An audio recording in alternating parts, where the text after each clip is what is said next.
할렐루야. 어제와 오늘 영원토록 우리와 함께 계시는 임마누엘 하나님을 찬양합니다. 이 시간 우리의 마음과 뜻을 모아 임마누엘 하나님, 지금 여기 우리와 함께 계시는 성삼위 하나님을 온전히 예배하는 시간 되기를 바랍니다. 이제 다 함께 묵도하심으로 2월 14일 주일 예배를 하나님께 드리겠습니다.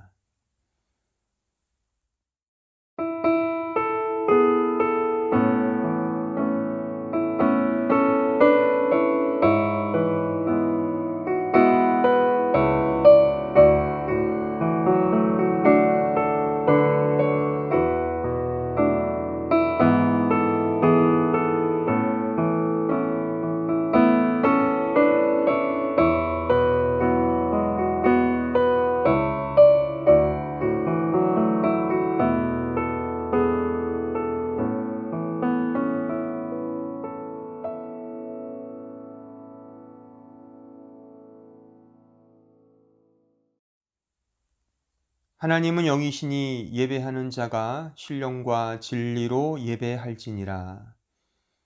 은혜로우신 아버지 하나님 감사합니다.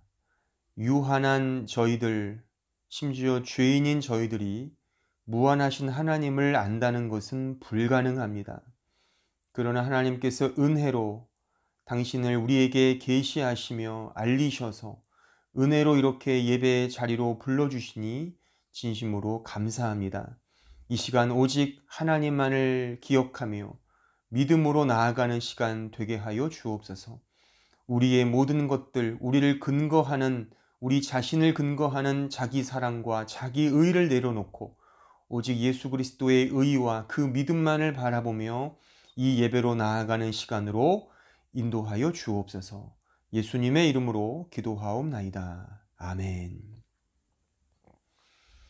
다 함께 사도신경으로 우리의 신앙을 고백하겠습니다. 나는 전능하신 아버지 하나님 천지의 창조주를 믿습니다. 나는 그의 유일하신 아들 우리 주 예수 그리스도를 믿습니다. 그는 성령으로 잉태되어 동정녀 마리아에게서 나시고 본디오 빌라도에게 고난을 받아 십자가에 못 박혀 죽으시고 장사된 지 사흘 만에 죽은 자 가운데서 다시 살아나셨으며 하늘에 오르시어 전능하신 아버지 하나님 우편에 앉아 계시다가 거기로부터 살아있는 자와 죽은 자를 심판하러 오십니다. 나는 성령을 믿으며 거룩한 공교회와 성도의 교제와 죄를 용서받는 것과 몸의 부활과 영생을 믿습니다. 아멘. 이제 다 함께 찬송가 130장을 찬송하겠습니다.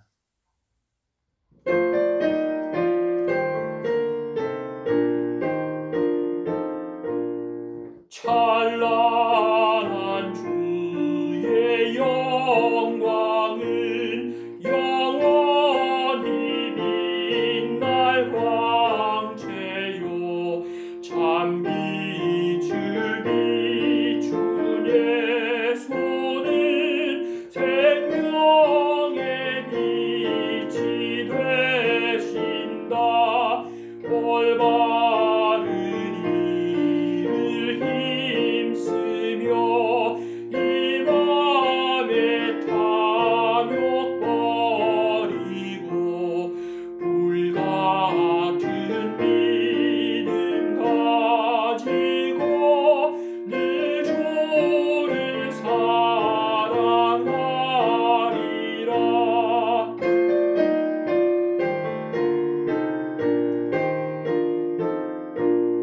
온 천지 만물 성부께 온 성도 모두 성자께 보혜사 성령 힘입어 영원히 찬양합니다.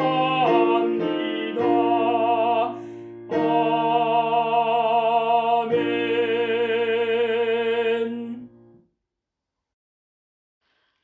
사랑의 하나님 아버지, 오늘도 우리가 비록 각 처소에서지만 온라인 예배로 함께 예배드리게 하심에 감사드립니다. 지난주 우리가 알고 지은 죄, 모르고 지은 죄 예수 피로 깨끗하게 해주시고 온전하고 순전한 마음으로 하나님을 찬양하고 영광을 돌리게 해주세요. 락다운이 다시 3월로 연장되었습니다. 계속된 상황으로 지친 심신을 위로해 주시고 독수리 같은 새 힘을 채워주시며 앞날이 제대로 보이지 않을지라도 우리를 인도하시는 주님을 붙잡고 기도하며 나아가게 해주세요. 주님과 동행하는 길이 쉽지 않지만 감사함으로 기쁘게 동참하게 하시고 믿음의 반석을 굳건히 세워 우리가 본향으로 돌아갔을 때 참 잘했다 칭찬받게 해주세요. 예배를 준비한 지체들의 아름다운 손길 위에 함께 하시고 그들에게 은혜로 축복해 주세요. 문성수 담임 목사님과 가족에게 영육 간의 강건함과 신실함을 더하시고 말씀 전하실 때 성령님 함께 하셔서 하나님의 사랑과 영광을 온전히 경험케 해주세요. 이 모든 말씀 지금도 살아서 역사하시는 예수 그리스도의 이름으로 기도드립니다. 아멘.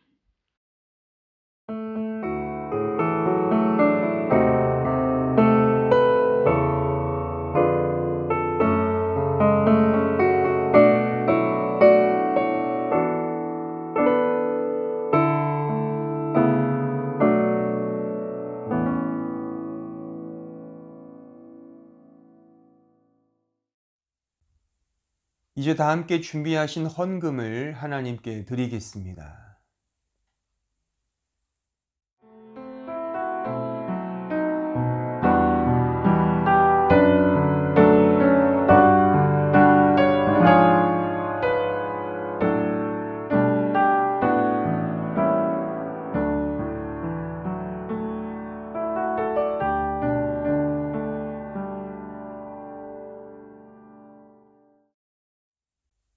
다 함께 기도하겠습니다.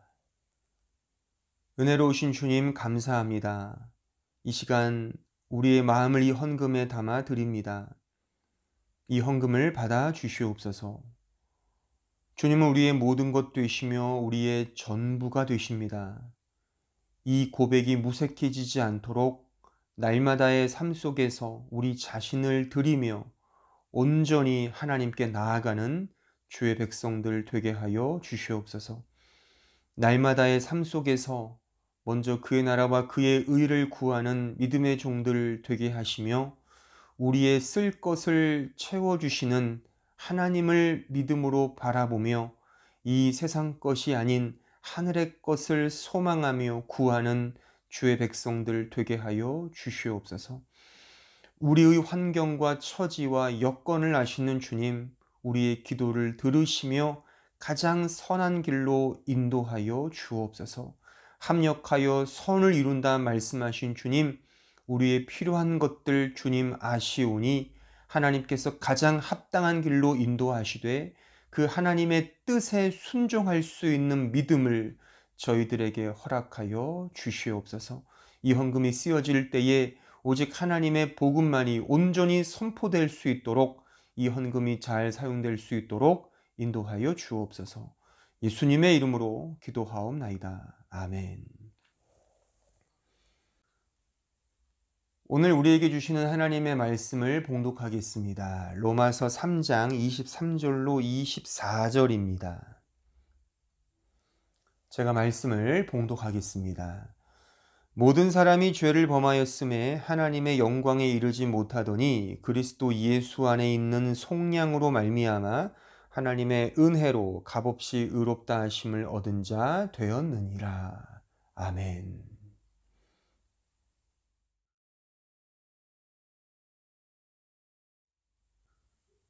로마서 강의 42번째 시간입니다. 우리는 태어나서 생이 거의 마치는 그 순간까지 대부분 무언가를 배우고 익히며 알아가는 과정을 경험합니다. 소위 공부라고도 할 수 있고 좀 고상하게 표현하면 학문을 연구한다, 지식을 축적한다, 어떤 대상을 알아간다 라고 말할 수 있습니다. 그러니까 무언가를 배우고 어떤 것을 끊임없이 연마하고 이해하고 축적하고 알아간다는 것이죠. 근데 이런 의미 속에, 그러니까 이런 학문의 연구, 공부, 이런 배워가는 그런 과정 속에는 어떤 매우 중요한 원칙들이 있습니다. 그 원칙들은 뭐냐면 이런 거죠.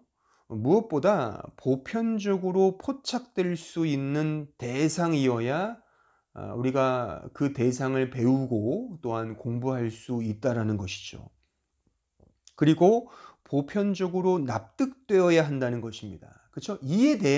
이해돼야지 이렇게 공부도 하고 배우는 거 아니겠습니까?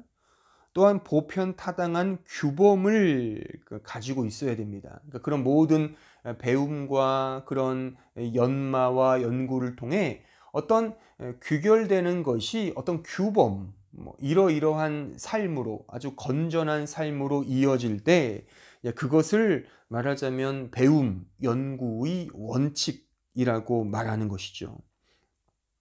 결국 무언가를 배우고 학문을 연마한다는 것은 한마디로 말해서 보편적으로 납득되고 이해되어야 한다는 것입니다. 그러니까 이해되지 않고 납득되지 않으면 사실 그것은 공부와 연구의 대상이라고 말할 수가 없는 것입니다. 그렇죠. 자, 그럼 성경을 공부한다는 것, 교회에서 하나님의 말씀을 배운다는 것 역시 보편적으로 납득이 되어야 그런 이 성경의 공부와 교회에서의 가르침이 이렇게 수행되는 것이냐 하는 질문을 우리는 던질 수가 있습니다. 그러니까 보편 인간이 교회라는 곳에서 가르쳐지고 선포되는 말씀에 납득할 수 있고 이해될 수 있느냐의 질문입니다. 여러분들은 어떻게 생각하십니까? 그러니까 보편 인간이 교회의 가르침, 성경의 메시지를 이해할 수 있느냐, 납득될 수 있느냐, 납득되고 이해되는 가르침이어야 성경의 가르침이냐? 여러분들 어떻게 생각이 드십니까? 그러니까 이런 겁니다. 정상적인 교회라면 소위 말해 신앙 고백으로 사도신경을 이렇게 고백하지 않습니까? 우리 교회도 매 주일마다 사도신경을 신앙 고백하죠. 그러면 이 신앙 고백, 이 사도신경이 납득이 됩니까? 이 사도신경을 매주 우리가 하는 이해가 되십니까? 자, 보세요. 전능하사 천지를 만드신 하나님을 믿습니다. 이 세상을 창조하신 하나님 납득이 되십니까? 그러니까 보편 인간에게 납득이 될까요? 성령으로 잉태하여 동정녀 마리아에게서 낳으신 그 예수 그리스도, 이걸 고백하잖아요.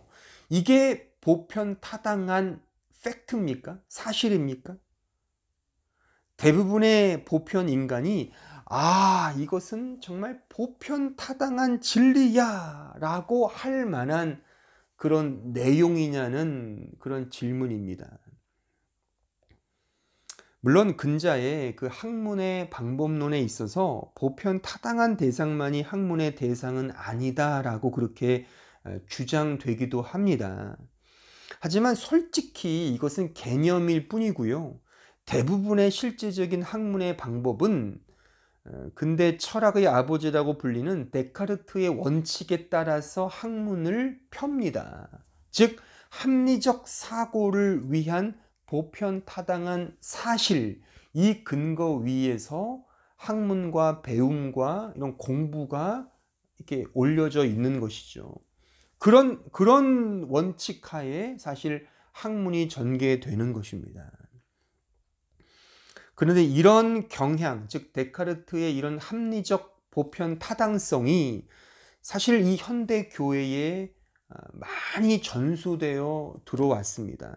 그래서 이 보편 인간의 관심과 지지를 받기 위한 그런 어떤 토대 위에서 이 기독교의 가르침과 설교와 이런 교리 내용들이 이렇게 새롭게 펼쳐지고 있다는 것이죠.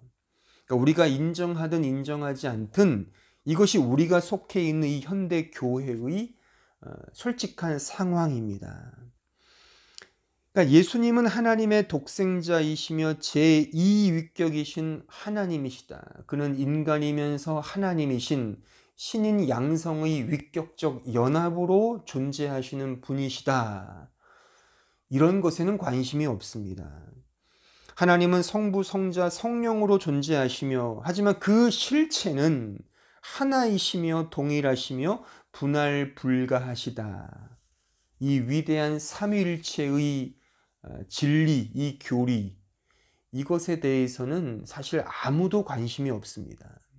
좀 아무도라고 해서 좀 그렇지만 좀 제가 과장법을 썼지만 별로 관심이 없어요. 대부분의 성도들은 이런 것에는 관심이 없다 생각이 듭니다. 다만 이런 거죠. 보편 타당한 그런 그 팩트들, 그런 사실들이 있지 않습니까?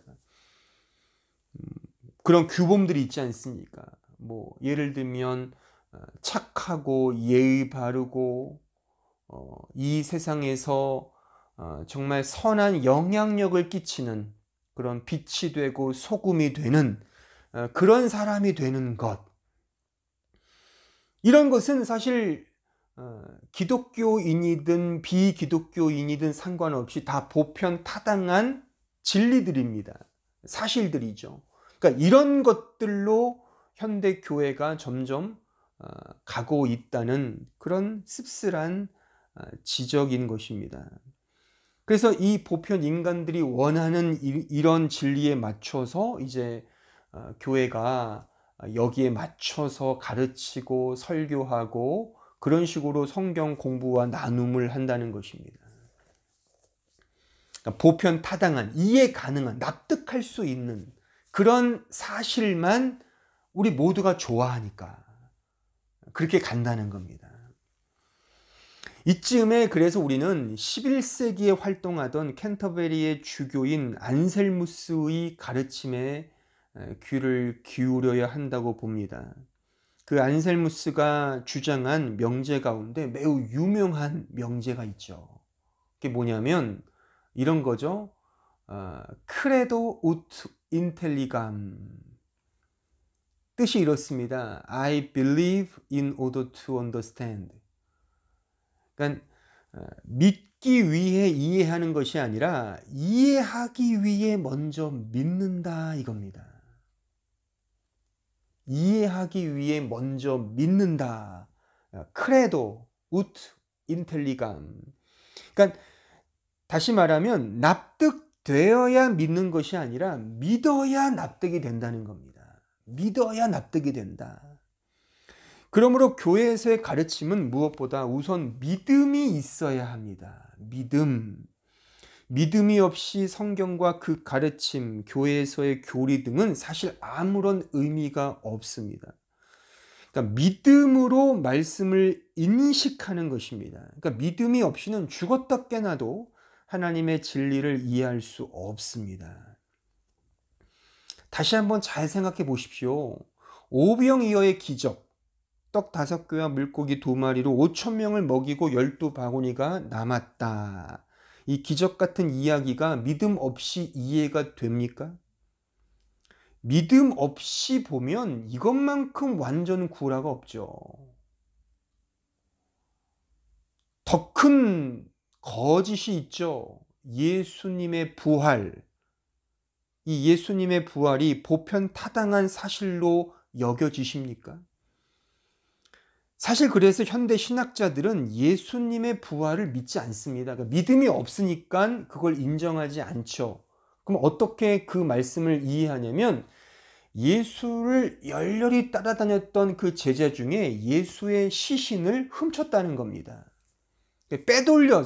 빼돌리고 부활했다고 이렇게 거짓으로 소문을 냈다는 겁니다. 그렇게 공공연하게 주장합니다. 마치 영생교회 교주인 그 고 조희성 씨와 같죠. 요즘에 뉴스를 보니까 그 영생교가 또 나오더라고요. 그 영생교회 교주인 이 조희성 씨가 죽었거든요. 죽었는데 그 영생교 성도들은, 그 교인들은 죽지 않았다고 확신을 하는 것 같아요.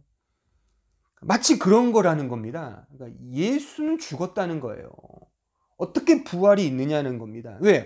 보편 타당한 사실이 아니기 때문에. 그러니까 납득이 안 되잖아요. 납득이 안 되잖아요. 이해가 안 되니까 그건 이렇게 옆으로 빼놓는 겁니다. 그리고 성경에서 납득 가능한, 이해 가능한 것만을 추려서 이제 그렇게 가르친다는 거죠. 그러니까 이게 믿음이 없으면 이게 안 된다는 겁니다. 그런데 이러한 그 보편 타당한 경향성 가운데 사실 가장 으뜸이 무엇인 줄 아십니까? 그게 다름 아닌 인과율의 법칙이라는 겁니다. 그러니까 소위 뿌림대로 거둔다는 게 보편 타당한 사실 중에 으뜸입니다. 말하자면 이것이 인간적 율법이죠.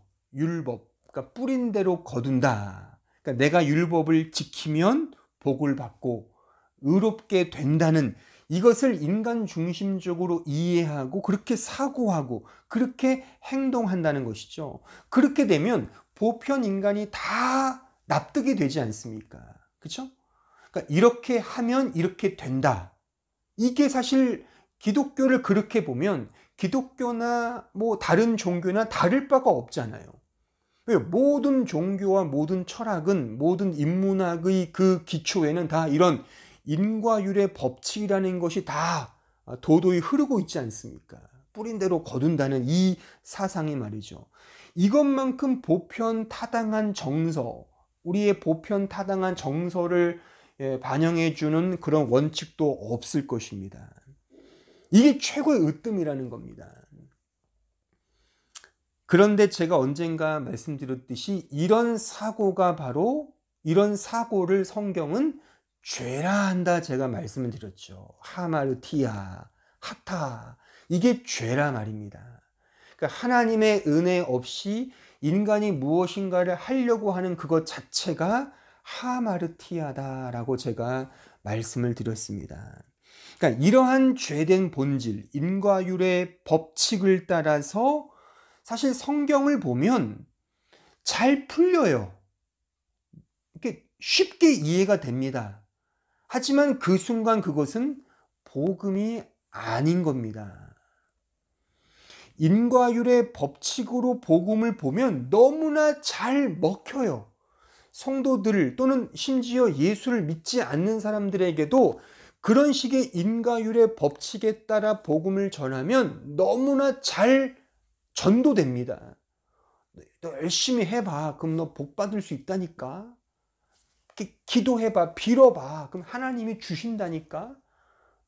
열심히 믿으면, 착하게 살면 저 천국 가는 거야 라고 하면 이게 안 먹힐 수가 없죠. 이해가 아주 팍팍 되죠.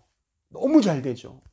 근데 이렇게 되면 보편인간, 세상적으로는 대접을 받을지 모르지만 그게 복음이 아니라는 겁니다. 심지어 그것은 복음의 적, 이게 전혀 복음이 아닌, 복음을 회파하는, 복음을 폄훼하는, 복음을 무너뜨리게 하는 그런 잘못된 복음이라는 것입니다. 자, 에베소서 2장 8절로 9절을 한번 보십시오. 너희는 그 은혜에 의하여 믿음으로 말미암아 구원을 받았으니 이것은 너희에게서 난 것이 아니요 하나님의 선물이라. 행위에서 난 것이 아니니 이는 누구든지 자랑하지 못하게 함이라. 그러니까 보세요. 복음은 뭐라고요? 전적인 은혜에 속하는 거랍니다. 그러니까 인간 편에 그 어떠한 자랑도 없다는 거예요. 왜요? 자랑이 있다는 것은 뭔가가 나에게 공로가 있다는 거잖아요. 그것을 성경은 극구 부인한단 말입니다. 그러니까 복음에는 그 어떠한 인간적 여지가 없다는 겁니다. 하지만 이것이 나를 불편하게 만들죠. 나를 괴롭히죠. 그래서 인간은, 보편 인간은 멀리하고 싶은 거죠. 이런 말씀을, 어떤 식으로든 뭔가 내가 최선 보태서 내 자존심을 이렇게 뭔가 내세우려고 하는 그런 본성이, 그런 죄성이 우리에게는 있다는 것입니다. 하지만 이런 말씀은 아니야, 전적인 은혜라니까.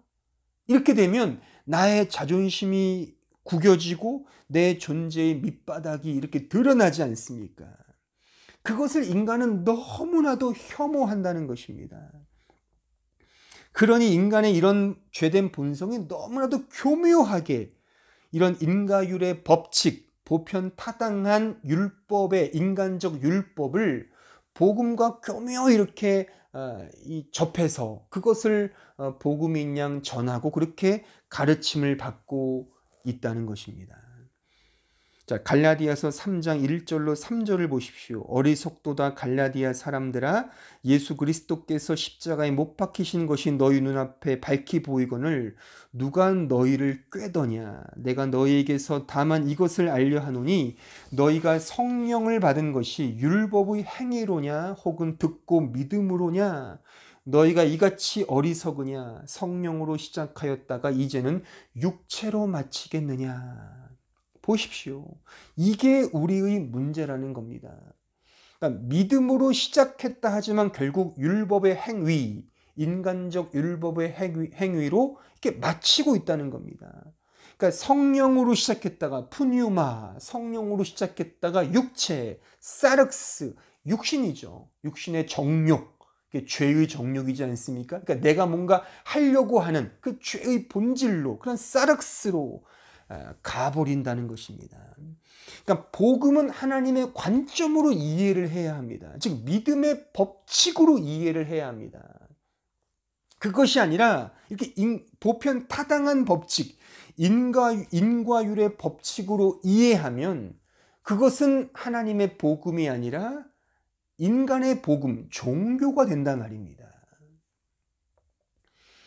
그러니까 우리가 오늘 본문에 보면 이런 인간적 복음, 인과율의 법칙에 쉽게 넘어갈 만한 어떤 중요한 단어가 등장을 해요. 그게 뭐냐면 의라는 단어죠. 의. 제가 예전에 그 로마서 1장 15절, 그 17절 그 부분 제가 설교하면서 이 의라는 부분을 한번 제가 설명을 드렸죠. 그 디카이오순의 영어로는 righteousness, 이 의라는 개념.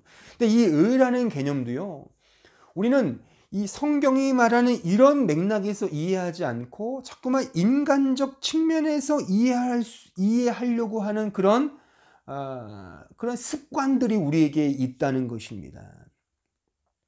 그러니까 대표적인 예입니다. 이 의라는 것이. 그러니까 이 의라는 것을 그렇게 이해하니까 복음을 잘못 우리가 접하게 되는 것입니다. 그러니까 이 디카이오 수네라는 이 단어는 사실 이 성경에서만 나오는 단어가 아니라 우리가 쉽게 이해할 수 있는, 납득 가능한 그런 개념으로도 이해할 수 있는 거죠. 왜냐하면 히랍 철학자들이 이 디카이오 수네라는 말을 많이 썼거든요. 뭐 예를 들어 뭐 플라톤이나 아리스토텔레스나 이런 철학자들이, 히랍 철학자들이 이 디카이오 수네라는 단어를 많이 사용을 했어요. 근데 그런 개념들이 우리에게 이렇게 전수되어 왔고 또 교회 쪽으로 들어와서 이 성경에서의 디카이오 수네가 아니라 인간적인 의미의 디카이오 수네로 이것이 변질되었다는 것이죠. 그러니까 히랍 철학자들이 말했던 건 이런 겁니다. 그러니까 인간이 내 안에 있는 어떤 것을 동원하여 그 의를 추구하고 그 의를 이루기 위하여 노력하면 결국 의롭게 될 수 있다는, 이런 말하자면 인과율의 법칙으로 의를 이해했단 말입니다. 근데 이것이 기독교로 넘어와서 이런 개념의, 이런 의미의 디카이오 수네가 이 기독교 교리로 들어와서 이렇게 되는 거죠. 그러니까 하나님을 향하여 의롭게 살고자 하는 그 열망과 노력이 있다면 그것이 믿음인데, 그런 믿음을 통해 의롭게 된다는 겁니다. 그러니까 그런 열망과 그런 노력을 통하여 정말 의롭게 되기 위한 그런 열렬한 마음을 가지고, 그게 믿음이라고 본 거죠. 그러면 결국 의롭게 된다는 겁니다. 그 누가 한다는 겁니까? 인간이 한다는 거죠. 이런 식의 이런 의 개념, 뭐 정의 이런 거잖아요. justice 이게 다 이런 디카이오 순회에서 다 나온 말들이란 말입니다. 그러니까 이것을 인간 중심적인 율법으로 이해하면 결코 성경이 말하는, 특히 이 로마서가 말하는 이 디카이오 순회라는 의의 개념을 이해할 수가 없습니다. 이 모든 것들은 다 인간적 의라는 거죠. 즉 디카이오 순회 테우가 하나님이거든요. 그러니까 하나님의 의가 아니라 디카이오 순회 안트로프, 이 안트로포스가 인간이거든요. 그러니까 인간의 의가 된단 말입니다. 우리는 디카이오 순회 테우로 가야 돼요. 하나님의 의로. 근데 디카이오 순회 안트로프로 가면 인간의 의가 돼버리면 그 순간 그것은 복음이 아니게 된다는 겁니다. 이 부분이 오늘 설교의 핵심이에요. 제가 설명을 더 자세히 드릴 겁니다. 좀 더 이제 한 걸음 더 들어가서 제가 설명을 드리면, 그러니까 첫 인간 아담이 왜 선악과를 먹었습니까? 창조주 하나님과 같이 되고자 하는 그의 교만이 하나님의 말씀을 불순종하고 그 선악과를 먹었습니다. 그럼 어떤 과정을 통해서 선악과를 먹었습니까? 한번 찾아보시죠. 창세기 3장 4절로 6절에 한번 가보시죠. 뱀이 여자에게 이르되 너희가 결코 죽지 아니하리라. 너희가 그것을 먹는 날에는 너희 눈이 밝아져 하나님과 같이 되어 선악을 알 줄 하나님이 아심이니라. 여자가 그 나무를 본즉 먹음직도 하고 보암직도 하고 지혜롭게 할 만큼 탐스럽기도 한 나무인지라. 여자가 그 열매를 따먹고 자기와 함께 있는 남편에게도 주매 그도 먹은지라. 먼저 여기서 우리가 좀 한 가지 짚고 넘어갈 것은, 이 선악을 알게 하는 나무의 실과를 먼저 먹은 쪽은 하와 여자 쪽입니다. 하지만 6절에 보시면 6절 하반부에 그런 말이 있죠. 그 열매를 따먹고 자기와 함께 있는 남편에게. 여기에 함께 있는이라는 이 단어가 히브리어로 임이라는 단어예요. 임. 근데 이것은 두 가지 뜻이 있습니다. 크게 하나는 with, 누구누구와 함께죠. 또 하나는 beside라는 의미가 있어요. 그러니까 누구누구와 함께, 또한 누구누구 옆에. 그러니까 이 말씀은 이렇게 아담이 저만치 다른 곳에 있는데 그 함께한 그 아담에게 주었다 정도가 아니라 그거를 포함하여 옆에 있는, 그러니까 지금 이 아담도 바로 옆에 있었던 겁니다. 그러니까 지금 여기 보면 그 나무를 본즉 6절에 여자가 그 나무를 본즉 먹음직도 하고 보암직도 하고 지혜롭게 할 만큼 탐스럽기도 한 나무라고 보편타당하게 생각을 한 거예요. 근데 이 생각은 하와만의 생각이 아니라 아담의 생각이기도 한다는 겁니다. 왜요? 옆에 있었기 때문에. 가만히 나무를 보니까 너무 보암직도 하고 먹음직도 하고 정말 탐스럽고 지혜롭게 할 만큼 그렇게 이게 소위 자신의 이성을 가지고 판단을 했단 말입니다. 그래서 요거를 먹으면 하나님처럼 될 수 있겠구나라고 보편타당하게 이성적으로 생각했다는 것이죠. 그것이 이제 죄라는 거죠. 하나님의 말씀을 의지하는 것이 아니라 자기가 생각을 해서 보편타당하게 이성적으로 판단하여 그걸 결정지었다라고 하는 것입니다. 그러니까 지금 이 아담과 하와는 그런 판단 속에 이런 죄악을 범한 것이죠. 이것이 말하자면 보편타당한 개념 속에서 선악과를 먹었다고 볼 수 있는 거죠. 그러니까 인간의 이러한 이 문제들은 바로 인간의 죄된 실체를 의미하는 것입니다. 하나님의 은혜의 도구로 이것을 보아야 되는데, 그래서 하나님께서 우리에게 이런 모든 것들을 주셨구나라고 하는 이 은혜로 이해하지 않고 자신의 판단 속에, 생각 속에 이것을 먹고 나서 하나님처럼 되고자 하는 그런 교만의 마음이 그 마음속에 꿈틀거렸다라고 하는 그런 말씀인 것입니다. 다 이해관계로 보았다는 것이죠. 하나님의 말씀을 경청하고 순종하고 따르는 차원이 아니라 자기 입장에서 자신이 정한 이성적 원칙, 납득 가능한 법칙에 따라 생각하고 행동했다는 것입니다. 그러니까 디카이오순의 테우가 아니라 디카이오순의 안트로프가 된 것이죠. 인간적 의 개념으로 내가 이렇게 해서 하나님처럼 돼야지라고 하는 이런 교묘한 마음이 바로 생겨난 것, 이것이 성경은 죄라고 하는 것입니다. 근데 이러한 맥락들이, 이러한 내용들이 바로 아까 제가 설명드렸던 디카이오순의 안트로프로 넘어와서 이 복음조차도 그런 식으로 이해하게 된단 말이죠. 다 그러니까 이렇게 하면 되겠구나, 이렇게 내가 섬기면 복을 받겠지, 이렇게 내가 믿었으니까 구원을 받는 거 아니야? 이렇게 어려운 가운데서도 내가 하나님을 의지했으니 내가 천국은 이제 따놓은 당상이지, 이런 식의, 이게 다 율법적인 인간적인 그런 디카이오순의 안트로프라고 하는 것입니다. 그러니까 성경이 말하는 의의 개념은 디카이오순의 안트로프, 인간의 의 개념이 아니에요. 디카이오순의 테우, 하나님의 의 개념이라는 겁니다. 하나님의 의 개념. 그러니까 하나님의 의는 하나님의 옳으심인 거죠. 하나님이 옳다 하신 거죠. 하나님이 옳다. 그러니까 인간으로부터가 아닌 하나님으로부터 시작하는 그런 개념이라고 하는 것입니다. 다시 말하면 하나님의 기뻐하시는 뜻, 유도키야, 하나님의 기뻐하시는 뜻, 하나님의 기쁨, 그의 기쁨, 하나님의 만족, 하나님의 만족인 거예요. 우리의 만족이 아닙니다. 그러니까 우리의 만족으로부터 시작하면 안 되는 거죠. 내가 이렇게 했으니까 만족을 하잖아요. 우리는 다.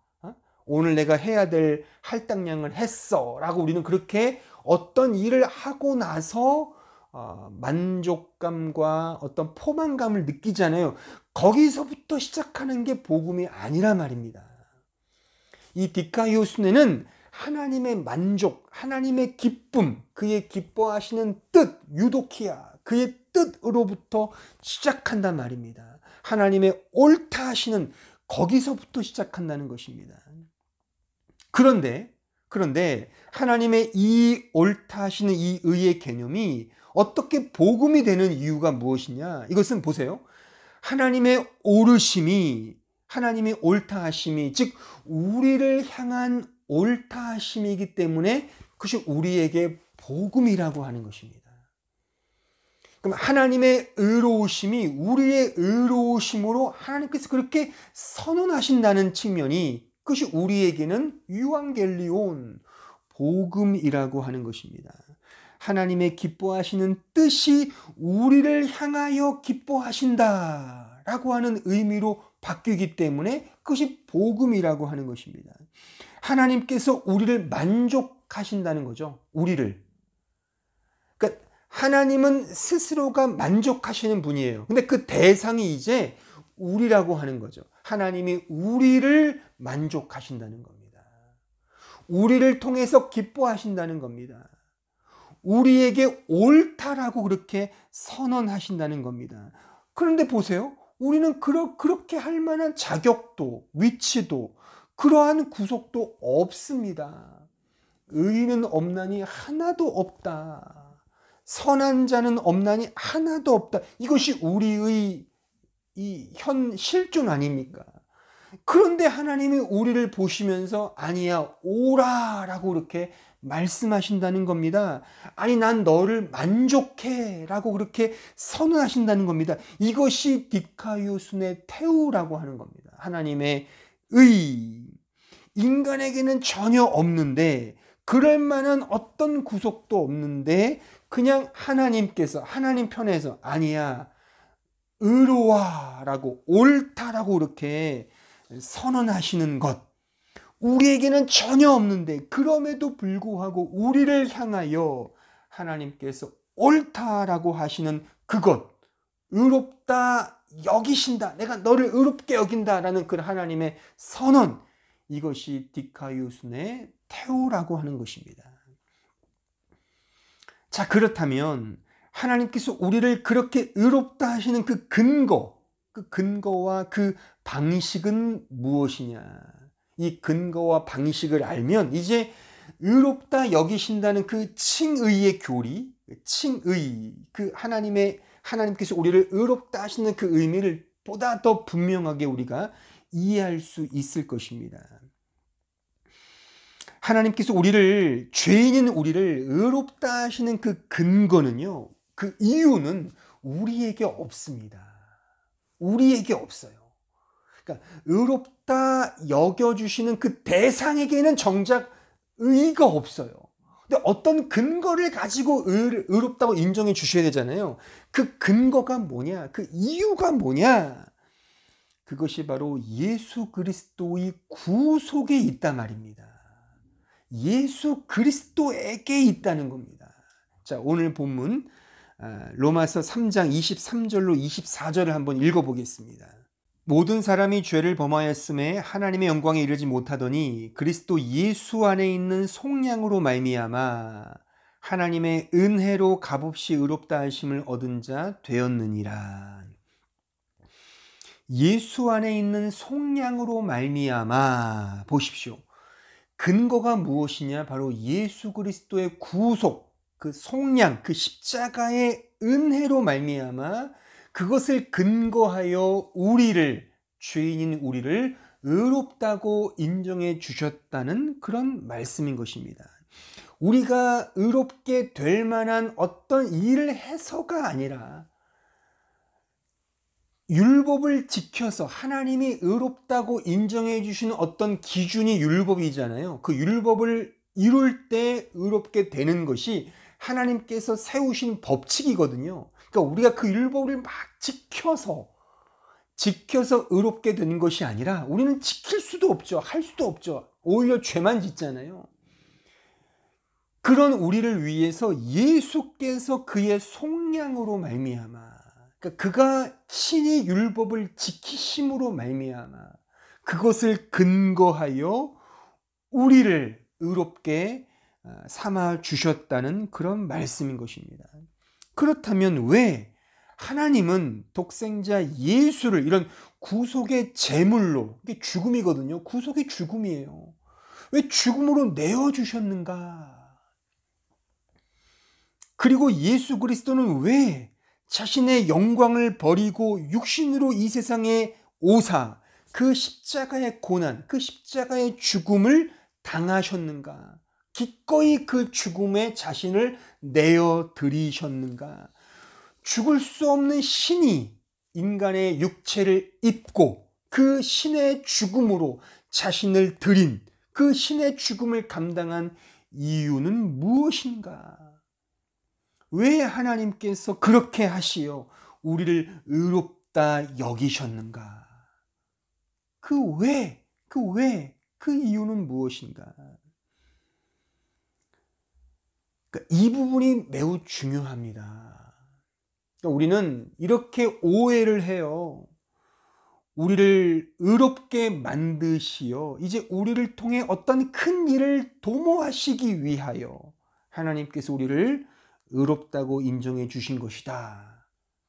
그래서 예수는 인간이 되셔서 우리를 위해 죽으신 것은 이제 우리를 의로운 자리에 부르셔서 이제 우리를 통하여 놀라운 일을, 하나님이 이루고자 하신 놀라운 일을 이루시기 위한 그 목적, 그 이유 때문에 이런 일을 하셨다라고 이렇게 말하는 경우가 상당히 많습니다.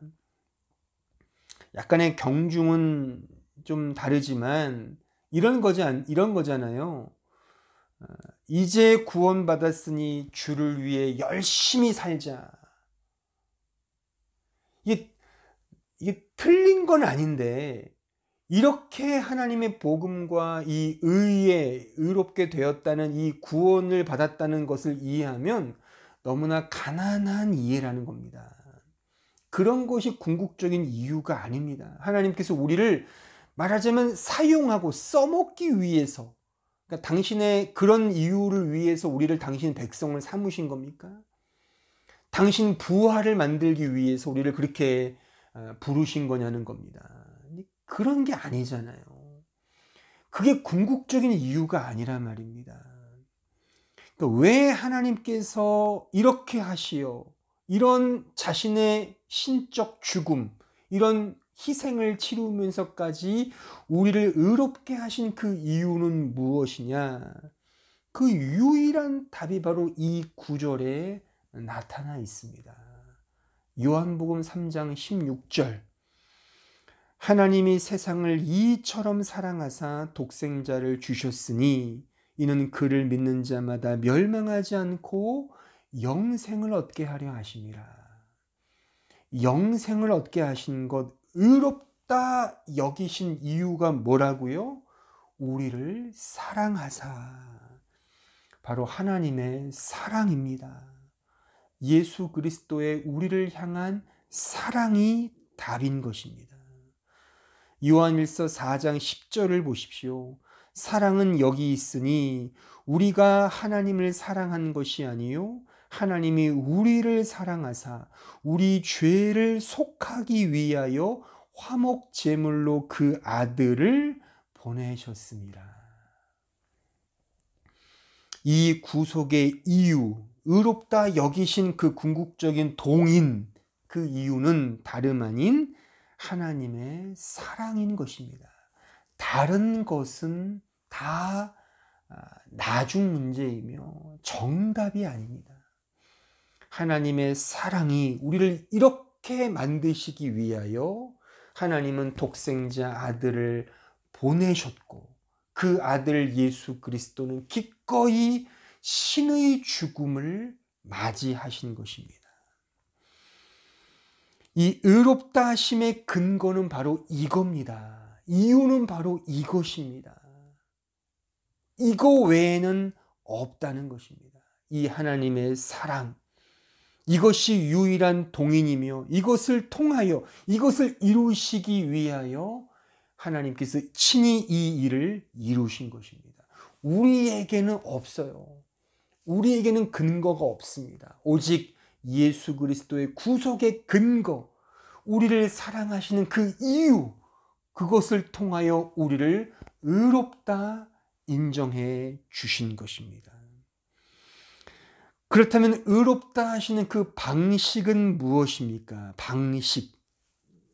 우리를 의롭다 하신 그 방식이 무엇이냐? 사실 이것이 오늘 설교의 백미입니다. 즉 어떤 방식으로 우리를 의롭다 여기셨는가? 어떤 방식? 제가 이미 여러 차례 이 단어를 사용을 했습니다. 어떤 식으로 우리를 의롭다 하셨는가? 바로 그 방식은 여겨주신 겁니다. 여겨주셨다. 이 여겨주신다는 이 단어가 그 히라버로 로기조마이입니다. 로기조마이. 예, 여겨주셨다는 겁니다. 하나님의 어떤 것을 인간의 것으로 이렇게 여겨주셨다, 삼아주셨다. 이게 로기조마이라는 그런 단어입니다. 그러니까 오늘 본문 24절에 보시면 하나님의 은혜로 값없이 의롭다 하심을 얻은 자 되었다라고 표현되잖아요. 그러니까 오늘 본문에는 이 로기조마이라는 단어, 동사가 사용되지는 않았습니다. 그러니까 왜냐하면 의롭다 하심을 받은 자가 이게 분사형입니다. 분사형. 그러니까 분사형이 형용사지 않습니까? 그러니까 그렇게 의롭다 하심을 받은 자, 그런 사람을 강조하기 위하여 분사형을 쓴 겁니다. 하지만 의롭다 하신다는 이 맥락 속에 원래 full name은 의롭다 여기신다라는 이 말이 full name이에요. 의롭다 여기신다. 그러니까 동사형을 써서 의롭다 여기신다라는 게 사실 이 칭의의 full name이라고 하는 것입니다. 그러니까 의로 여겨주신다라고 하는 것. 이것이 로기조마이라는 단어인 것입니다. 로마서 3장 28절에 보십시오. 그러므로 사람이 의롭다 하심을 얻는 것은 율법의 행위에 있지 않고 믿음으로 되는 줄 우리가 인정하노라. 여기에 의롭다 하심을 얻는 것, 여기 이 얻는다, 얻었다가 로기조마이, 이 여겨졌다는 것입니다. 그러니까 사람이 의로워지는 것은 내가 의로운 일을 해서가 아니라 하나님의 사랑으로, 예수 그리스도의 그 사랑의 공로, 그 십자가의 공로로, 그것을 근거로 하여 우리를 그렇게 로기조마이, 의로 여겨주셨다는 겁니다. 이것이 말하자면 칭의의 방식이라는 겁니다. 자, 로마서 4장 3절로 6절에 가보시죠. 여기는 매 구절마다 로기조마이가 등장합니다. 자, 보세요. 성경이 무엇을 말하느냐? 아브라함이 하나님을 믿음에 그것이 그에게 의로 여겨진 바 되었느니라. 로기조마이. 4절, 일하는 자에게는 그 삭시 은혜로 여겨지지 아니하고 보수로 여겨지거니와. 다 로기조마이입니다. 일을 아니할지라도 경건하지 아니한 자를 의롭다 하시는 일을 믿는 자에게는 그의 믿음을 의로 여기시나니, 일한 것이 없이 하나님께 의로 여기심을 받는 사람의 복에 대하여 다윗이 말한 바. 각 구절마다 로기조마이, 여겨진다, 여겨졌다란 이 동사가 다 쓰입니다. 그러니까 의로 여겨진다라는 겁니다. 하나님이 당신의 그 의를 우리에게 의로 여겨주신다는 겁니다. 보세요. 아브라함과 다윗은 대표적인 신앙의 모델입니다. 모두가 존경하고 이 말씀을 받는 수신자들은 이 로마 성도들을 비롯한 대부분의 유대인들, 이스라엘 백성들에게 있어서 이 아브라함과 다윗은 말하자면 신앙의 롤 모델들이었다는 겁니다. 이들을 사도 바울이 이렇게 인용하면서 로기조마이를 쓰고 있는 이 의도가 무엇이겠습니까? 아브라함과 다윗은 한 게 없다는 겁니다. 얘들이 탁월하고 의로운 구속이 있어서 하나님이 의를 주신 것이 아니라 하나님의 로기조마이, 그렇게 여겨주셨다는 겁니다. 이것이 하나님의 의의 어떤 축복이라고 하는 거죠.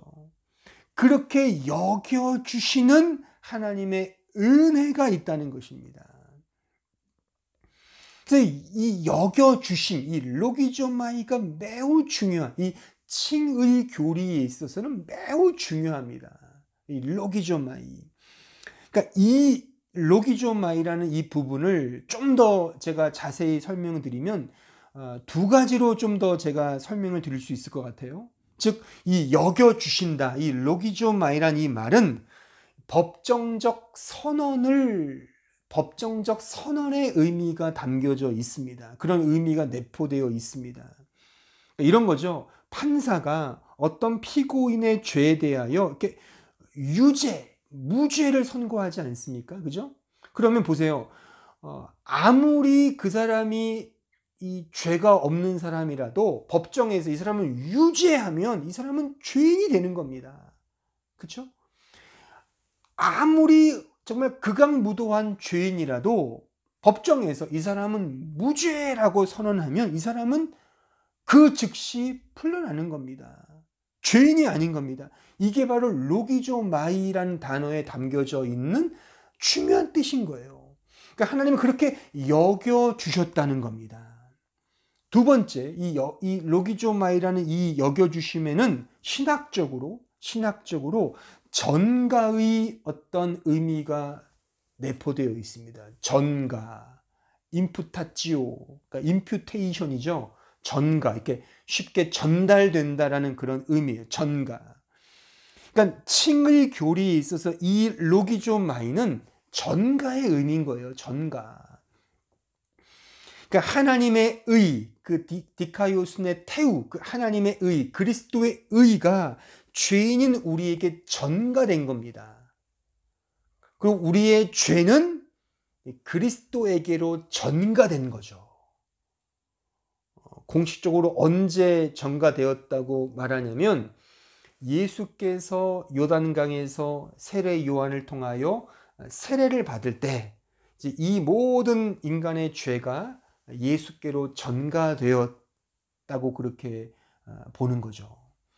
그러니까 중요한 것은 하나님의 의는 우리에게 임풋하지요. 우리에게 전가되고 우리의 죄는 예수께로 전가된다는 겁니다.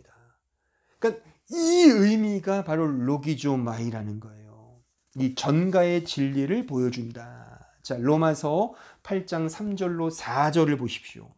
율법이 육신으로 말미암아 연약하여 할 수 없는 그것을 하나님은 하시나니 곧 죄로 말미암아 자기 아들을 죄 있는 육신의 모양으로 보내어 육신의 죄를 정하사 육신을 따르지 않고 그 영을 따라 행하는 우리에게 율법의 요구가 이루어지게 하려 하심이라. 보세요.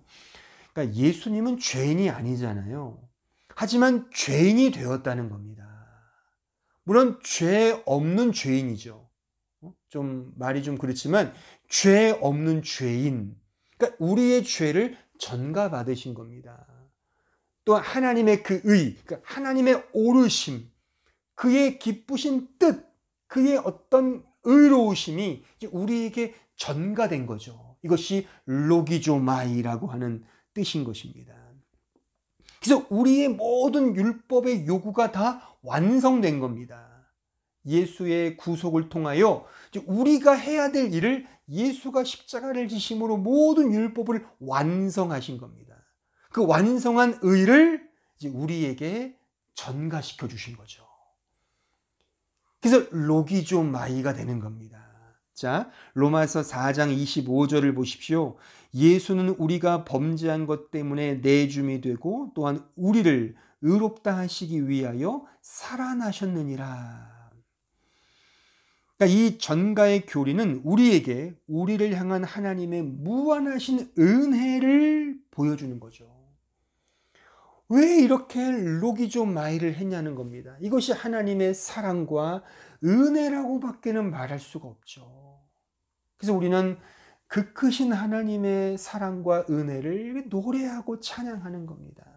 이것이 가장 큰 은혜이며 사랑인 것입니다. 다른 것이 아닌 겁니다.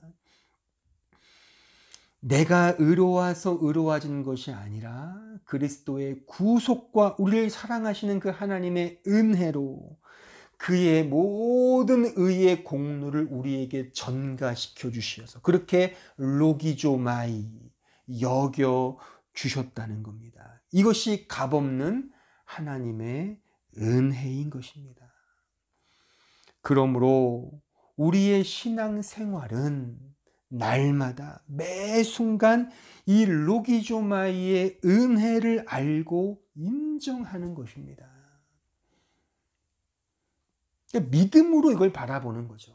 믿음으로. 그러니까 이게 믿음이잖아요. 인정하는 것. 이 로기조마이의 은혜를 아는 것이 믿음이죠. 이 믿음의 고백이 우리의 날마다의 매 순간의 삶의 내용인 것입니다. 다른 것이 아니라 우리가 막 뭔가를 전투적으로 싸워서 쟁취하는 것이 우리의 신앙생활이 아니라 우리 인생이 아니라 이 로기조마이의 여겨주심의 은혜를 날마다 매 순간 누리는 겁니다. 이 은혜를요. 그러니까 이 안에 얼마나 큰 자유와 기쁨과 감사와 평강과 이 세상에 줄 수 없는 진정한 힘이 이 세상을 살아갈 수 있는 용기가 이 은혜에 있지 않겠습니까? 그렇잖아요. 내가 한 만큼 하나님이 복을 주신다. 그러면 이 세상에 하지 못한 사람은 어떻게 되냔 말이에요. 할 수 없는 사람들은 어떻게 하냔 말이에요. 이것만큼 차등과 차별을 조장하는 그런 복음이 또 어디 있습니까? 성경은 그런 복음을 말한 적이 없다니까요. 성경은 이 여겨주시는 은혜란 말입니다. 이 로기조마이의 은혜. 받을 자격이 없는 우리에게 그냥 의로 인정해 주시는 이 로기조마이의 은혜인 것입니다. 근데 우리는 자꾸만 이 로기조마이의 은혜가 아니라, 여겨주심의 은혜가 아니라 내가 그렇게 여김받을 조건을 나에게서 찾으려고 합니다. 한번 그렇게 해보셔요. 그 얼마나 피곤한지, 얼마나 괴로운지, 얼마나 우리의 신앙과 삶을 부자유롭게 우리를 이렇게 억누르는지 아마 경험하게 될 거라니까요. 인과율의 법칙은 그래서 아닌 겁니다. 이 로기조마이의 은혜를 누리는 겁니다. 신자는 이 안에서, 이런 은혜 안에서만 진정한 복과 자유와 행복을 누릴 수 있는 것입니다. 율법의 법칙이 아니라 은혜의 법칙입니다. 인과율의 법칙이 아니라 이 믿음의 법칙이에요. 믿음의 법칙. 믿음의 법칙이 은혜의 법칙입니다. 은혜를 아는 자가 믿는 자이고 믿는 자가 은혜를 아는 자인 겁니다. 성경은 다 이 이야기인 겁니다. 이 이야기인 겁니다. 율법적 행위, 인과율의 법칙, 뭔가 보고, 뭔가 생각하고, 고민하고, 그래서 보암직도 하고, 먹음직도 하고, 탐스럽게 할 만큼, 나를 지혜롭게 할 만큼, 이걸 잘 생각해서 행동하고, 그래서 복을 구하는 이런 종교가 아니라, 언제나 로기조마이, 하나님의 은혜만을 구하는, 성경은 이 두 가지 길로 계속 우리를 제시하는 거죠. 너 어디로 갈 거야? 너 이리 가면 너 죽음의 길이야. 너 할 수 있어. 그래서 율법을 주신 거잖아요. 성전을 주신 거예요. 이걸 알아먹도록 하기 위해서. 너가 해서 안 되잖아. 그러니까 이 은혜만이 진짜라니까. 이 은혜를 믿어. 내가 베푸는 이 사랑을 너가 알면 돼. 경험하면 돼. 이런 단순한 복음, 이 은혜의 복음을 우리에게 끊임없이 알려주는 것이 성경의 복음이라는 것입니다. 창세기 6장 9절로 10절에 한번 가보시죠. 여기에 그 유명한 노아가 등장합니다. 한번 보세요. 이것이 노아의 족본이라. 노아는 의인이요 당대의 완전한 자라. 그는 하나님과 동행하였으며 세 아들을 낳았으니 셈과 함과 야벳이라. 보세요. 노아는 의인이다. 이 의라는 말이 디카이오스, 이 디카이오순의 형용사형입니다. 그러니까 의롭다는 거죠. 의롭고 완전한 자다. 그러면 우리는 요 말씀만 보면 뭐 노아가 열심히 살았구나라고 보는데 그런 게 아니라니까요. 그러니까 성경을 문맥 없이 그냥 이렇게 문자로만, 그러니까 구절로만 이해하는 사람들의 오해가 이런 겁니다. 앞뒤를 봐야죠. 앞뒤를. 이 의인이 되었다는 것은 근거가 뭔지 아십니까? 그 앞절에 뭐라고 나오는지 아십니까? 자, 그 앞절 창세기 6장 8절을 보세요. 보세요. 다 같이 읽어볼까요? 우리 시작. 그러나 노아는 여호와께 은혜를 입었더라. 은혜를 입어서 의롭게 되었다는 겁니다. 이런 맥락에서 보면. 그러니까 성경은 은혜가 카리스예요. 하나님의 전적인 은혜를 말하는 단어입니다. 카리스, 하나님의 은혜. 그러니까 은혜가 그를 의롭게 여긴 로기조마이의 은혜가 여기에 내포되어 있는 것입니다. 하지만 반면에 이 노아 시대에, 그러니까 노아는 이 은혜를 알았어요.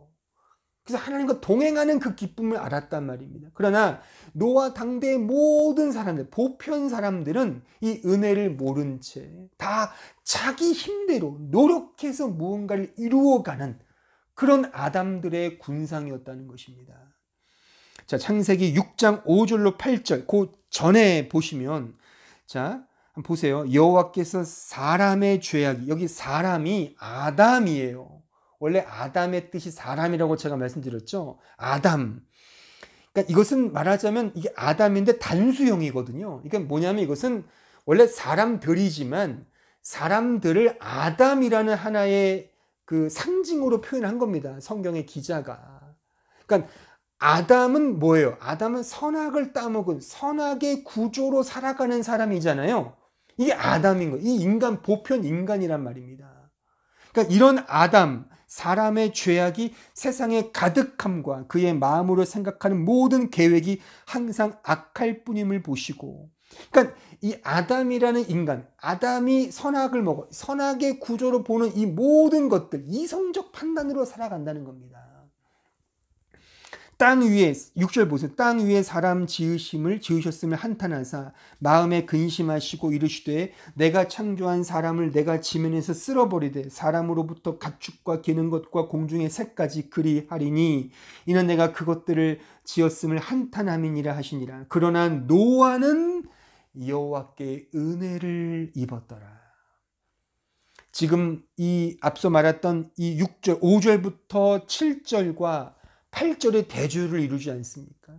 그러니까 아담으로 대표되는 보편 인간들은 다 아담처럼 선악의 구조로 모든 것들을 판단하는 거예요.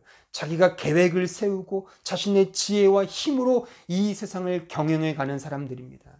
하지만 노아만은 은혜로 살아가는 사람인 것입니다.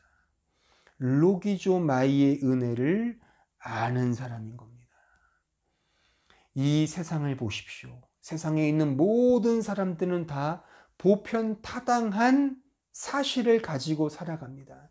납득이 되고 이해되는 것을 추구합니다. 뿌린 대로 거둔다. 그래서 그렇게 막 힘을 다하여 열심히 살아갑니다.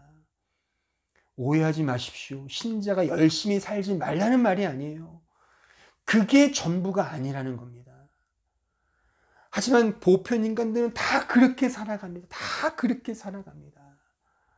그러나 노아는, 이 은혜를 안 노아는 로기조마이, 입혀주시는 은혜, 거저주시는 은혜, 그렇게 삼아주시는 은혜, 덧입혀주시는 은혜, 인정해주시는 은혜, 그렇게 용인해주시고 받아주시고 칭의를 베푸시는 그 은혜 안에서 살았다는 것입니다. 사랑하는 여러분, 여러분들은 어떠하십니까? 여러분들은 선악의 구조를 따라 살아가는 보편 아담이십니까? 아니면 로기조마이, 그 여겨주심의 은혜를 따라 살아가는 참된 신자이십니까? 이 부분을 우리는 이 칭의의 교리, 이 의롭다 여겨주시는 오늘 이 말씀을 통하여 우리가 꼭 우리 자신에게 물어야 할 질문인 것입니다. 저는 몇 주 전에 이런 그 의미로 제가 한번 설명을 드린 바가 있습니다. 즉 크로노스와 카이로스에 대한 그 히랍식 시간 개념을 제가 설명드린 바가 있습니다.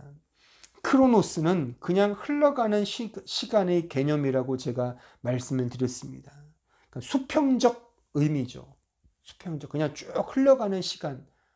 그러니까 모든 아담의 군상들, 선악의 구조로 판단하여 열심히 살아가는, 인간의 힘으로 살아가는 사람들은 다 이 크로노스의 시간 속에 살아가는 사람들인 겁니다.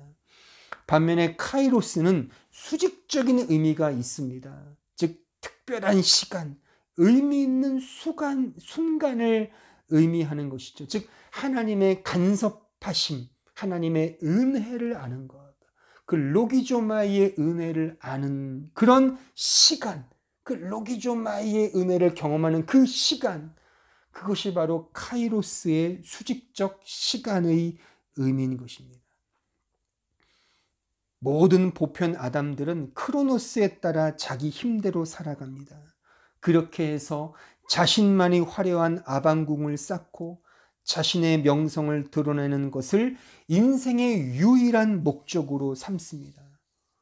물론 약간의 케바케가 있겠지만 거의 대동소이하다고 저는 생각이 듭니다. 그것은 크로노스의 아담적 삶입니다. 신자는 그런 크로노스의 시간에 연연해야 하는 존재가 아닙니다. 물론 크로노스의 시간을 살아갑니다만 아주 특별한 시간, 그 감미로운 시간, 즉 카이로스의 은혜의 시간, 그 로기조마이의 은혜의 시간을 경험한 자가 바로 예수를 믿는 신자인 것입니다. 지금 이 순간에 나에게 말씀하시는 하나님, 로기조마의 은혜를 베푸시는 하나님, 그래서 나의 전 존재를 특별하게 바꾸어 놓으신 그 은혜로우시고 자비로우시며 사랑의 하나님, 그냥 흘러가는 인생이 아닌 순간을 영혼을 순간처럼 살아가는 참 영생의 성도들만이 이 카이로스의 은혜를 경험하는 것입니다. 여러분들은 어느 시간을 경험하고 계십니까? 이 카이로스의 시간만이 진정한 자유와 행복과 기쁨을 누리게 합니다. 저는 우리 모두가 이 크로노스의 희노애락에 머물지 말고 이 카이로스의 진정한 은혜 안에서, 이 로기조마이 여겨주시는 은혜 안에서 이 복음의 자유를 더 풍성히 누리기를 정말 소원합니다. 이것이 진정 의롭다 여겨주심의 축복인 것이죠. 사랑하는 성도 여러분, 신축년 새해가 밝았습니다. 우리 모두 오늘 들은 말씀을 마음에 잘 새기시면서 이 로기조마이 여겨주심의 은혜, 의롭다 여겨주심의 은혜 안에서 진정 더 풍성한 은혜를 더 누리는 우리 모든 주의 백성들 되기를 진심으로 바랍니다. 다 함께 합심하여 통성으로 기도하겠습니다. 오늘 말씀을 생각하시면서 자기 자신을 돌아보시며 다 함께 통성으로 합심하여 기도하겠습니다. 은혜로우신 주님 감사합니다. 저희들은 이 여겨주심의 은혜를 누리고 있습니까? 열심히 산다곤 하지만 우리가 과연 이 은혜를 누리고 있습니까?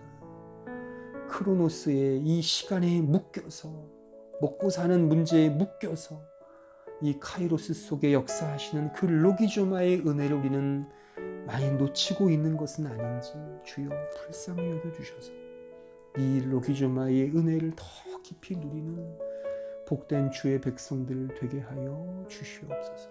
그리하여 이 복음 안에서 진정한 자유와 은혜를 누리는 모든 주의 백성들 되게 하여 주옵소서. 예수님의 이름으로 기도하옵나이다. 아멘. 다 함께 찬송가 294장을 찬송하겠습니다.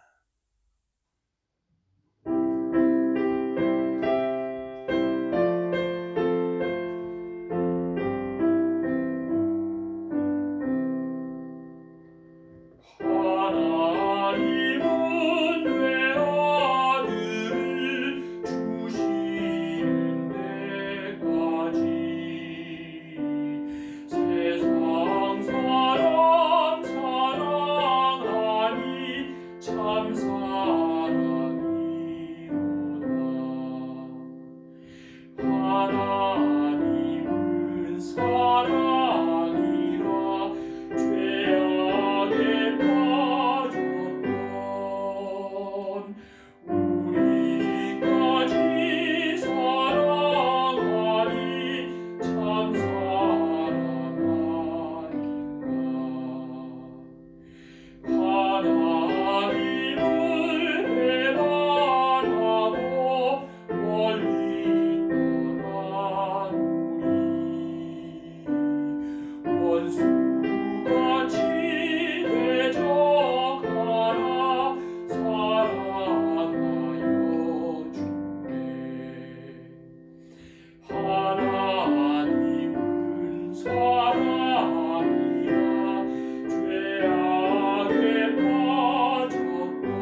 기도하겠습니다.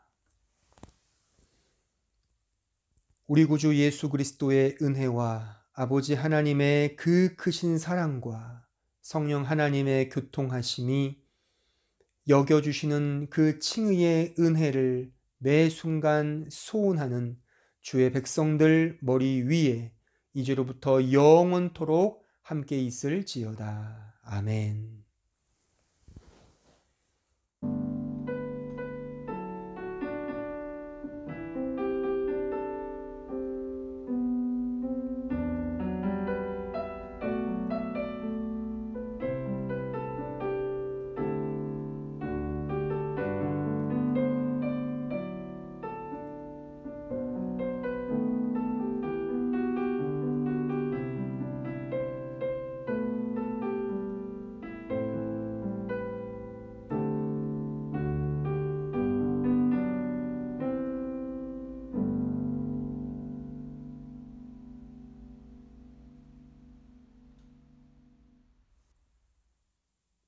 교회 소식을 알려드리겠습니다. 오늘도 이렇게 영상 예배에 참여하신 모든 성도들께 주의 은혜가 가득하길 진심으로 기원합니다.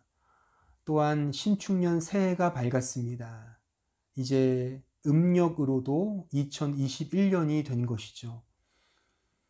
새해 복 많이 받으시고 무엇보다 주님을 향한 믿음과 그 은혜 안에서 늘 승리하는 우리 모든 교우들 되었으면 좋겠습니다.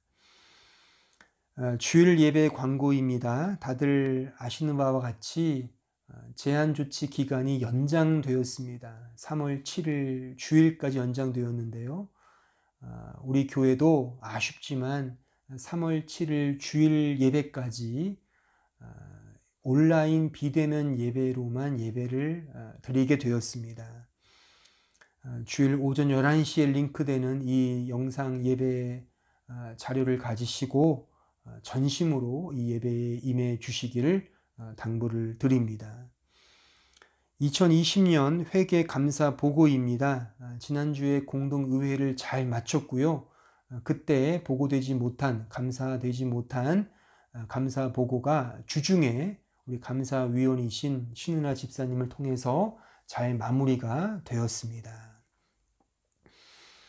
진학과 진로에 대한 광고입니다. 다들 아시다시피 독일은 1월부터 입시철이었습니다. 지금도 계속 진행 중인 학교도 있고요. 이를 위해 많이 기도해 주시고 우리 어린 아이들부터 또 대학과 그 이상의 진로를 준비하는 모든 지체들을 위해서 좀 기억하시고 기도해 주시고 격려해 주시고 응원해 주시면 좋겠습니다. 또한 그 당사자들은 모든 건 주님께 맡기고 물론 열심히 노력해야 되겠지만 하나님을 의지하는 믿음으로 잘 감당하셔서 이런 어려운 이 과정 속에 더 하나님을 향한 믿음이 더 자라나고 주님을 향한 은혜를 그 의존성을 더 마음속에 품는 그러한 은혜의 시간으로 잘 채우시길 진심으로 당부를 드립니다. 헌금 안내입니다. 온라인 예배를 드리는 동안 온라인으로 헌금을 드리실 수 있습니다. 준비된 헌금을 잘 드리시기 바랍니다. 회중기도 순서 보시고 말씀을 따라서 또는 은혜를 구하는 그런 준비된 기도 잘 준비하셔서 회중 기도에 임해 주시면 좋겠습니다. 아무쪼록 한 주간도 오늘 들은 말씀을 잘 기억하시면서 그 여겨주시는 은혜, 그 로기조마이의 은혜를 마음에 잘 새기시면서 승리하는 우리 모든 성도들 되었으면 좋겠습니다. 감사합니다.